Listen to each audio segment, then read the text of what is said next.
Hi, it's Amy, bringing you another financial truth. Let's do a quick recap of our educational journey so far. In Lesson 1, we discovered that the Fed does not drive interest rates. We learned that interest rates are directionally tied to inflation. If inflation is up, so are interest rates. Next, we talked about inflation and how it's calculated using the Core Consumer Price Index, or core CPI. In the last lesson, we talked about the biggest component of CPI, shelter costs, and how they're lagging, which impacts all of our data. Let's talk about the jobless claims report mentioned in Lesson 1 that really threw the data off. You get Jim Bullard, who says, blow out the jobs numbers and employment ticking down, not up, to a 50-year low. It would help you if you understood the job numbers. On February 3rd, we got the jobs report, and that correlated to exactly when rates started going up. I want you to remember the date. On February 3rd, the job numbers were released. So what happened?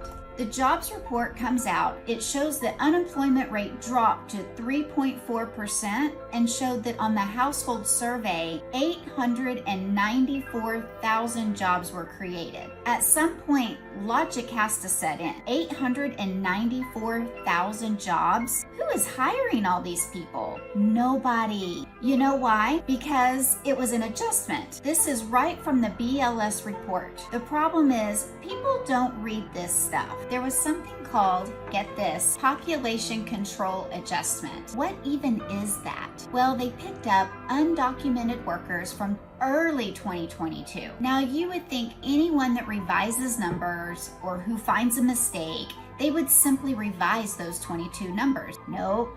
You know what they did? They put 810,000 jobs in the 2023 numbers. If you remove this, there were only 84,000 jobs created, not 894,000 jobs. We were shown 894,000 jobs and an unemployment rate of 3.4%, but the real number should have been 3.9%. If you look at job openings in this area that has been the engine of job growth, openings have declined by 280,000 over the last 2 months. This is running out of gas, folks, and when it does, the job gains will stop. I want to show you something really quick.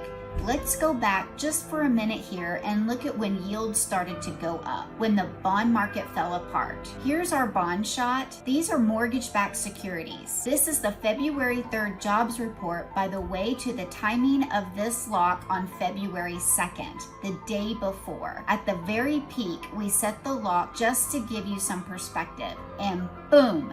Look at what has happened since then. Now we've clawed back some, okay? But this was the jobs report the following day. So if you take a look here, here's February 2nd, jobs report February 3rd, and then we fell off the cliff because of that jobs report. But the jobs report was just not true. There's no other way to put it. The market didn't understand it and they responded to it. And now we have suffered because we have seen higher interest rates. We are suffering because of the higher rates, but they tried to come back some. We've kind of been lingering around here, but I'm telling you, things are going to get better. And if you look at the 10-year Treasury yield, you'll see it's clear as day. And if you take a look here, here is the February 3rd. Check the jobs number. The untrue jobs number comes out when yields go skyrocketing from roughly 3.3 to 4.05. So we saw an enormous jump. This is what I meant earlier in our previous lessons about why there was a little hiccup in the February numbers. So where are we now with jobs? The highly anticipated jobs number is out for May, and boy was it a blockbuster. That's not good news for the bond market, but the other side, the unemployment rate moved up significantly. And in addition to that, we saw earnings decline. That's an inflation component. So a little bad news with a lot of good news isn't so bad, right? Join us for the next lesson where we talk about mortgage rates and recessions. See you then.